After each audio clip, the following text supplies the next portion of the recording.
શ્યામ sir, તમારા stock specific પણ જાણી લઈએ. સ્ટોક સ્પેસિફિક શું રણનીતિ છે, કયા સ્ટોક છે કે જ્યાં ફોકસ કરવાની સલાહ રહેશે સર?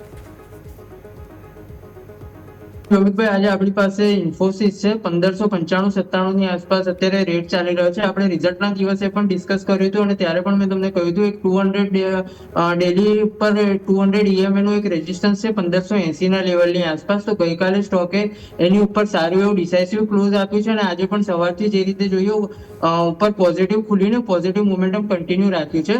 તો 1590 થી લઈને 1580 વાળો એક ઝોન છે એ સારો બાઇંગ ઝોન તરીકે વર્ક કરશે. 1595 ની આસપાસ પણ એડ કરવું હોય તો કરી શકાય. નીચેમાં 1560 થી 1550 નો એક બેન્ડ છે, સપોર્ટ સ્ટોપ લોસ તરીકે રહેશે.